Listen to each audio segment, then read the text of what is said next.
अस्सलामुअलैकुम दोस्तों, मेरा नाम डॉक्टर लियसगर है और आज की इस वीडियो में हम लाइव एमसीक्यू डिस्कस करने जा रहे हैं periodic classification second year chemistry के टॉपिक को।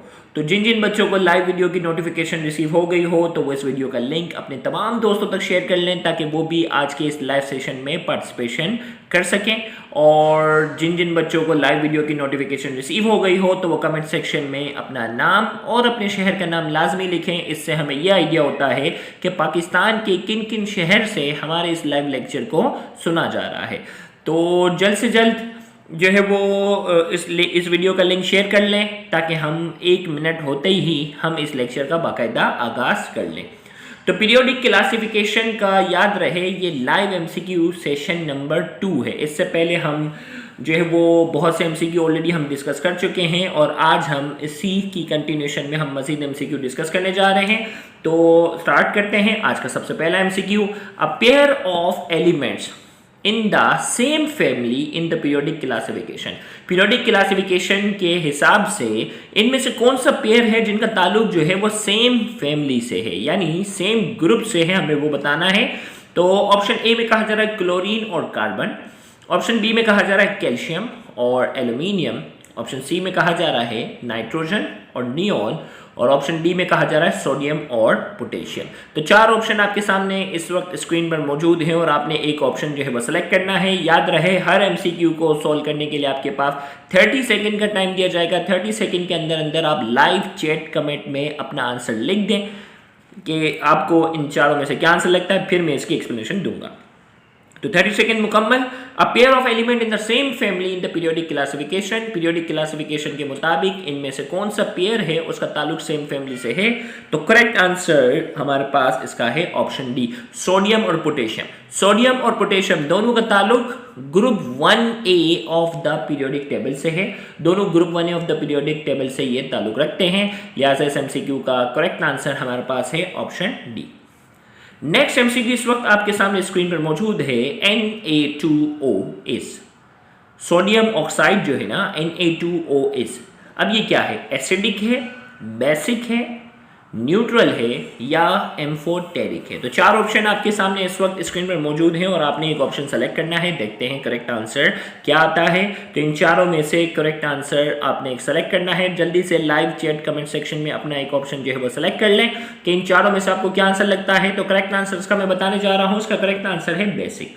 Na2O is basic. अल्कली के जो ऑक्साइड होते हैं ना वो क्या होते हैं, ये ग्रुप 1 है ना, ग्रुप 1A के जो ऑक्साइड होते हैं वो बेसिक होते हैं। तो इसका करेक्ट आंसर हमारे पास है डी। नेक्स्ट हमारे पास है, what is the nature of SO2। Sulphur dioxide की नेचर क्या है। ऑप्शन ए में कहा जा रहा है बेसिक, ऑप्शन बी में कहा जा रहा है strongly acidic, option C weakly acidic, option D amphoteric. तो 4 ऑप्शन हमारे सामने इस वक्त स्क्रीन पर मौजूद हैं और एक ऑप्शन आपने सेलेक्ट करना है। देखते हैं करेक्ट आंसर कितने बच्चों का आता है। What is the nature of sulphur dioxide. Sulphur dioxide का हमें नेचर बताना है। 4 ऑप्शन इस वक्त हमारे पास जो है वो स्क्रीन पर मौजूद हैं और एक ऑप्शन सेलेक्ट करना है। उम्मीद करते हैं आप अपना एक ऑप्शन जो है वो कमेंट सेक्शन में लिख चुके होंगे। तो इसका करेक्ट आंसर हमारे पास है B, strongly acidic.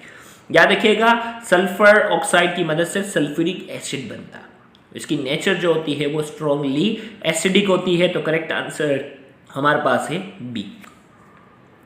Next MCQ इस वक्त हमारे सामने स्क्रीन पर है, what is the nature of aluminium oxide. What is the nature of aluminium oxide. Aluminium oxide की नेचर क्या है। ऑप्शन ए में कहा जा रहा है एसिडिक, ऑप्शन बी में कहा जा रहा है बेसिक, ऑप्शन सी में कहा जा रहा है एम्फोटेरिक, ऑप्शन डी में कहा जा रहा है न्यूट्रल। तो 4 ऑप्शन हमारे पास इस वक्त स्क्रीन पर मौजूद है और आपने एक ऑप्शन सेलेक्ट करना है। What is the nature of aluminium oxide. Aluminium oxide की नेचर जो है वो क्या है।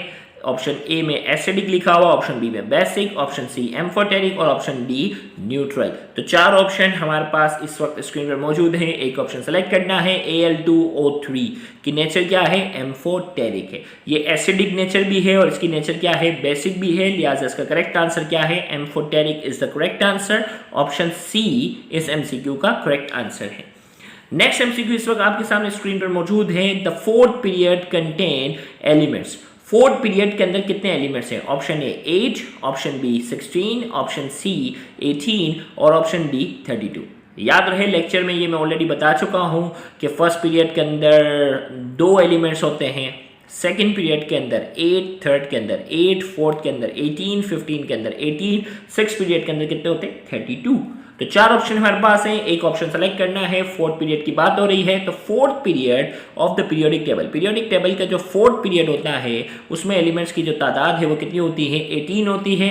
लिहाजा एसएमसीक्यू का करेक्ट आंसर हमारे पास जो है option C 18 is the correct answer. Next MCQ इस वक्त हमारे सामने स्क्रीन पर है, which of the following is a member of d block. ये 4 ऑप्शन हमारे पास हैं, 4 एलिमेंट दिए गए हैं और हमसे पूछा जा रहा है कि इनमें से कौन सा एलिमेंट है उसका ताल्लुक डी ब्लॉक से। इनमें से कौन सा एलिमेंट है जिसका ताल्लुक जो है वो डी ब्लॉक से है, हमें वो बताना है। ऑप्शन ए में कहा जा रहा है जिंक, ऑप्शन बी में कहा जा रहा है एल्यूमिनियम, ऑप्शन बी सी में कहा जा रहा है बोरॉन और ऑप्शन डी में कहा जा रहा है ब्रोमीन। तो 4 ऑप्शन हमारे पास इस वक्त स्क्रीन पर मौजूद हैं और हमें एक ऑप्शन सेलेक्ट करना है। देखते हैं करेक्ट आंसर कितने बच्चों का आता है। Which of the following is a member of d block. तो डी ब्लॉक से इनमें से किसका ताल्लुक है हमें वो बताना है। भाई एल्यूमिनियम ग्रुप 3 से ताल्लुक है, 3A से, ये तो P ब्लॉक से ताल्लुक है, ये हट गया। ब्रोमीन ग्रुप 7A से ताल्लुक है, इसका ताल्लुक तो P ब्लॉक से हो गया। बोरॉन इसका ताल्लुक किससे है S ब्लॉक से। तो क्या बचा जिंक, जिंक का ताल्लुक जो है वो किससे है डी ब्लॉक से। ये S ब्लॉक से ताल्लुक रखता है, ये दोनों P ब्लॉक से ताल्लुक रखते हैं। तो कौन सा ऑप्शन रह गया हमारे पास, ऑप्शन ए जिंक जिसका ताल्लुक जो है वो डी ब्लॉक से है। Option A is the correct answer. Next हमारे पास एमसीक्यू जो है, the hydration energy is the heat evolved when 1 mole of gaseous ion is dissolved in water. The hydration energy of an ion, option A, increases with increase of charge to mass ratio, option B, decreases with increase to charge to mass ratio, C, depend on sign of charge positive or negative, D, depend upon the solvent। तो 4 option हमारे पास है। Hydration energy जो है इसमें कहा जा रहा है hydration energy is the heat evolved, heat energy जो इवॉल्व होती है ना उसे हाइड्रेशन एनर्जी कहते हैं। When 1 mole of gaseous ion is dissolve in water, जब 1 मोल जो गैसियस आयन का होता है वो पानी में क्या होता है डिसॉल्व होता है, तो उस वक्त जो हीट एनर्जी इवॉल्व होती है उसे हाइड्रेशन एनर्जी कहते हैं। The hydration energy of an ion, अब किसी भी आयन की जो हाइड्रेशन एनर्जी है वो किस पर डिपेंड करती है। ऑप्शन ए में कहा जा रहा है हाइड्रेशन एनर्जी में इजाफा होता है, कब, increases with increase to charge to mass ratio, charge to mass ratio जब बढ़ जाता है तो हाइड्रेशन एनर्जी बढ़ जाती है। ऑप्शन बी में कहा जा रहा है डिक्रीज हो जाती है with increase to charge to mass ratio, charge to mass ratio जब बढ़ता है तो हाइड्रेशन एनर्जी कम हो जाती है। सी में कहा जा रहा है depend on sign of charge positive और नेगेटिव, डिपेंड करता है कौन सा चार्ज है पॉजिटिव है नेगेटिव इस पर डिपेंड करता है। और ऑप्शन डी में कहा जा रहा है depend upon the solvent, solvent पर डिपेंड करता है। तो 4 ऑप्शन हमारे पास है। करेक्ट आंसर मैं बताने जा रहा हूं, करेक्ट आंसर हमारे पास है option A, increases with increase to charge to mass ratio. याद रखिएगा वो आयन जिसकी साइज छोटी हो और उसके ऊपर चार्ज क्या हो ज्यादा से ज्यादा हो तो उसकी हाइड्रेशन एनर्जी क्या होती है ज्यादा। तो चार्ज टू मास रेशियो में क्या है, चार्ज ज्यादा हो मास कम हो तो हाइड्रेशन क्या होती है ज्यादा होती है। तो लिहाजा क्या होगा चार्ज टू मास रेशियो, देखो चार्ज की वैल्यू बढ़ा दी जाए मास कम कर दी जाए तो चार्ज और मास का जो रेशियो होता है, चार्ज और मास का जो रेशियो होता है उसमें क्या हो जाता है इजाफा होता है। तो लिहाजा इस एमसीक्यू का करेक्ट आंसर हमारे पास क्या है option A, increases with increase of charge to mass ratio. Next MCQ हमारे पास है, which of the following discoveries resulted in a revision of the Mendeleev periodic law. इनमें से कौन सी डिस्कवरीज हैं resulted in a revision of Mendeleev periodic law. Mendeleev का जो पीरियोडिक लॉ था उस पीरियोडिक लॉ में जो है वो तब्दीली की गई, कौन सी डिस्कवरी के बाद, कौन से एक्सपेरिमेंट के बाद मेंडलीव के पीरियोडिक लॉ के अंदर तब्दीली लाई गई। ऑप्शन ए में कहा जा रहा था nucleus of an atom by Rutherford, Rutherford ने जब जो है वो एटम के अंदर न्यूक्लियस डिस्कवर करके बताया। Option B, the elements polonium and radium by Curie, Marie Curie नाम के साइंसदान ने जब पोलोनियम और रेडियम डिस्कवर किया था उस वक्त इसमें तब्दीली आई। ऑप्शन सी में कहा जा रहा है atomic numbers by Moseley, Moseley नाम के साइंसदान ने जब एटॉमिक नंबर का कॉन्सेप्ट पेश किया। और option D, X-rays bye Röntgen, Röntgen ने जब एक्सरेज को डिस्कवर किया। तो 4 ऑप्शन हमारे पास इस वक्त स्क्रीन पर मौजूद है और हमें एक ऑप्शन सेलेक्ट करना है। देखते हैं करेक्ट आंसर क्या आता है।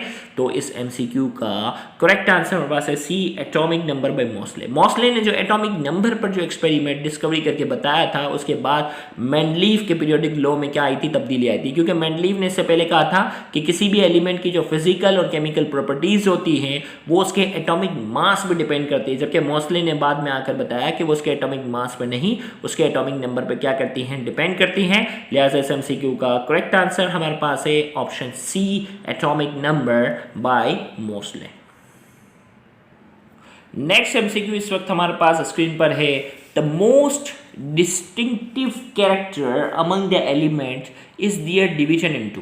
The most distinctive character among the elements is their division into. कौन से कैरेक्टर की बेस पर एलिमेंट्स को डिवीजन में तकसीम किया गया? ऑप्शन ए में कहा जा रहा है metal and non metal, metal और नॉन मेटल की बेस पर। ये देखो डिस्टिंक्टिव कैरेक्टर मतलब मोस्ट इंपॉर्टेंट कैरेक्टर, वो कौन सा इंपॉर्टेंट कैरेक्टर है जिसकी वजह से एलिमेंट को हम दो हिस्सों में तकसीम कर देते हैं, मतलब मुख्तलिफ हिस्सों में तकसीम करते हैं, दो की बात नहीं हो रही, मेटल और नॉन मेटल। या ऑप्शन बी में कहा जा रहा है सॉलिड, लिक्विड और गैस की बेस पर हम डिवीजन करते हैं। ऑप्शन सी में कहा जा रहा है एटम्स और मॉलिक्यूल्स की बेस पर, और डी में कहा जा रहा है एक्टिव एंड इनएक्टिव एलिमेंट की बेस पर। तो चार ऑप्शन हमारे पास इस वक्त स्क्रीन पर मौजूद हैं और हमें एक ऑप्शन सेलेक्ट करके बताना है। देखते हैं करेक्ट आंसर कितने स्टूडेंट का आता है। The most distinctive character among the element, the most distinctive character among the elements is their division into। इनको किस डिवीजन की बात हो रही है? तो करेक्ट आंसर मैं बताने जा रहा हूँ मोस्ट डिस्टिंक्टिव कैरेक्टर इन तमाम ऑप्शन में से मेटल और नॉन मेटल है। मेटल और नॉन मेटल की बेस पर एलिमेंट्स को हम डिवीजन में डिवाइड करते हैं, जबकि सॉलिड, लिक्विड और गैस तो है डिवीजन, लेकिन जो मोस्ट डिस्टिंक्टिव है वो मेटल और नॉन मेटल को हम अलग कैटेगरी में रखते हैं, नॉन मेटल को अलग रखते हैं। लिहाजा इस एमसीक्यू का करेक्ट आंसर हमारे पास ऑप्शन ए है। नेक्स्ट एमसीक्यू इस वक्त हमारे सामने स्क्रीन पर है, which of the following element have the largest radius. इन तमाम एलिमेंट में से सबसे ज़्यादा लार्जेस्ट रेडियस जो है वो किसका है? ऑप्शन ए में कहा जा रहा है फ्लोरीन, ऑप्शन बी में कहा जा रहा है क्लोरीन, ऑप्शन सी में कहा जा रहा है ब्रोमीन और ऑप्शन डी में कहा जा रहा है आयोडीन। तो चार ऑप्शन हमारे पास हैं, which of the following elements have the largest radius. इन तमाम में से लार्जेस्ट रेडियस किसका है? तो आपको मालूम है एटॉमिक साइज के बारे में हम ग्रुप ट्रेन में पढ़ते हैं ना, सबसे पहले फ्लोरीन होता है, फिर क्लोरीन है, फिर ब्रोमीन है और फिर किसकी बारी आती है? आयोडीन। आयोडीन साइज के लिहाज से, एटॉमिक रेडियस के लिहाज से क्या है? इन तमाम में सबसे बड़ा है। लिहाजा एमसीक्यू का करेक्ट आंसर हमारे पास है D, iodine is the correct answer. Next MCQ इस वक्त हमारे पास है, विच elements should have the greatest value for electronegativity when combined with hydrogen। Which element should have the greatest value of electronegativity? इनमें से किसकी इलेक्ट्रोनेगेटिविटी की वैल्यू जो है सबसे ज़्यादा है when combined with hydrogen। Hydrogen के साथ जब कंबाइन होगा तो इन तमाम में से सबसे ज़्यादा इलेक्ट्रोनेगेटिविटी की वैल्यू किसकी है? ऑप्शन ए में कहा जा रहा है सोडियम, ऑप्शन बी में कहा जा रहा है सिलिकॉन, ऑप्शन सी में कहा जा रहा है सल्फर और ऑप्शन डी में कहा जा रहा है क्लोरीन। तो चार ऑप्शन हमारे पास हैं, एक ऑप्शन हमें सेलेक्ट करना है। देखते हैं करेक्ट आंसर कितनों का आता है। तो इनमें से सबसे ज़्यादा इलेक्ट्रोनेगेटिविटी की वैल्यू किसकी है जब वो हाइड्रोजन के साथ कंबाइन होता है? तो करेक्ट आंसर हमारे पास है option D, chlorine is the correct answer. क्योंकि हेलोजन जो है उनकी इलेक्ट्रोनेगेटिविटी क्या होती है? सबसे ज़्यादा इलेक्ट्रोनेगेटिविटी फ्लोरीन की। फ्लोरीन के बाद सेकंड नंबर की इलेक्ट्रोनेगेटिविटी की वैल्यू जो है वो किसकी होती है? ऑक्सीजन की होती है। तो ये दो हैं, इसके बाद जो है वो हेलोजन ग्रुप वाले जो हैं उनकी इलेक्ट्रोनेगेटिविटी ज़्यादा होती है। तो इसका करेक्ट आंसर हमारे पास D, chlorine is the correct answer. Next हमारे पास एमसीक्यू इस वक्त स्क्रीन पर है, each vertical column of the periodic table includes elements with chemical characteristics that are in general. हमें कहा जाए वर्टिकल कॉलम होता है ना पीरियोडिक टेबल का, उसमें एलिमेंट्स को हम रखते हैं जिनकी केमिकल कैरेक्टरिस्टिक्स क्या होती है। ऑप्शन ए में कहा जा रहा है आइडेंटिकल, बिल्कुल ही सेम होती है, बी में कहा जा रहा है सिमिलर, मिलती जुलती, सी में कहा जा रहा है डिफरेंट होती है और ऑप्शन डी में कहा जा रहा है similar as well as different. यानी वर्टिकल कॉलम जिसे हम ग्रुप कहते हैं, ग्रुप के अंदर जो हम एलिमेंट्स को हम रखते हैं उनके अंदर ऐसे एलिमेंट्स भी होते हैं जिनकी प्रॉपर्टी आपस में मिलती है और कुछ ऐसे एलिमेंट होते हैं जिनकी प्रॉपर्टी जो होती है वो डिफरेंट होती है। क्या ऐसा है? चार ऑप्शन आपके पास हैं, एक ऑप्शन सेलेक्ट करना है। देखते हैं करेक्ट आंसर क्या आता है। इसका करेक्ट आंसर हमारे पास है बी, सिमिलर। भाई वर्टिकल कॉलम यानी ग्रुप के अंदर जो एलिमेंट्स होते हैं ना, ग्रुप के अंदर जो एलिमेंट्स होते हैं उनकी प्रॉपर्टी क्या होती है? बिल्कुल आइडेंटिकल भी नहीं होती, क्या होती है? सिमिलर होती है। तो लिहाजा इस एमसीक्यू का करेक्ट आंसर हमारे पास क्या है? Option B, similar is the correct answer. Next MCQ हमारे पास है, which has highest first ionization energy. इनमें से सबसे ज़्यादा आयनाइजेशन एनर्जी जो है वो सबसे ज़्यादा किसकी है? ऑप्शन ए में कहा जा रहा है ब्रोमीन, ऑप्शन बी में कहा जा रहा है क्लोरीन, ऑप्शन सी में कहा जा रहा है फ्लोरीन और ऑप्शन डी में कहा जा रहा है आयोडीन। तो 4 ऑप्शन हमारे पास इस वक्त स्क्रीन पर मौजूद है और आपने एक ऑप्शन सेलेक्ट करना है। देखते हैं करेक्ट आंसर कितने स्टूडेंट का आता है। तो इस MCQ का करेक्ट आंसर, इस MCQ का करेक्ट आंसर आपने बताना है हाईएस्ट आयोनाइजेशन एनर्जी, यानी आउटर मोस्ट शेल के इलेक्ट्रॉन को निकालना सबसे ज़्यादा इनमें से किसका मुश्किल होगा। तो बहुत ही आसान बात है। वैसे तो इन तमाम की आयनाइजेशन एनर्जी बहुत ज़्यादा है, लेकिन इन तमाम में सबसे ज़्यादा हाईएस्ट जो है वो किसकी है? फ्लोरीन। पूरे पीरियोडिक टेबल में सबसे ज़्यादा इलेक्ट्रोनेगेटिविटी जो है वो किसकी होती है? फ्लोरीन की। और ionization energy, first ionization energy भी सबसे ज़्यादा, यानी आउटर मोस्ट शेल के इलेक्ट्रॉन को निकालना फ्लोरीन का सबसे ज़्यादा मुश्किल है। तो यहाँ जाकर हम इस लेक्चर को जो है वो एंड करते हैं। इंशाल्लाह अगले लेक्चर से हम इंशाल्लाह इसके नेक्स्ट MCQ को डिस्कस करेंगे। तो उस डिस्कशन का भी हिस्सा लाजमी आपने बनना है। और अगर आप इंट्री टेस्ट की तैयारी कर रहे हैं, चाहे वो MD कैट की एग्ज़ाम की तैयारी हो, चाहे वो ECAT की एग्ज़ाम की तैयारी हो, तो हम आपको सजेस्ट करेंगे कि आप हमारे रजिस्टर्ड ग्रुप का हिस्सा लाजमी बने, क्योंकि रजिस्टर्ड ग्रुप के अंदर पिछले 3 सालों से हमने जितने MCQ डिस्कस किए हैं उन MCQ की तादाद हज़ारों में है। उन तमाम MCQ डिस्कशन का आप हिस्सा बन सकते हैं। साथ ही साथ हमारे बहुत सारे लेक्चर्स जो कि कंप्लीट कोर्स है उसका भी हिस्सा बन सकते हैं। और साथ ही साथ हमारे ऑनलाइन टेस्ट जो होते हैं, जो डिफरेंट सॉफ्टवेयर के थ्रू होते हैं, उन वीकली ऑनलाइन टेस्ट का भी हिस्सा बन सकते हैं। तो आप इंट्री टेस्ट की अगर तैयारी कर रहे हैं तो रजिस्टर्ड ग्रुप का हिस्सा लाजमी बने। Thank you very much. Allah.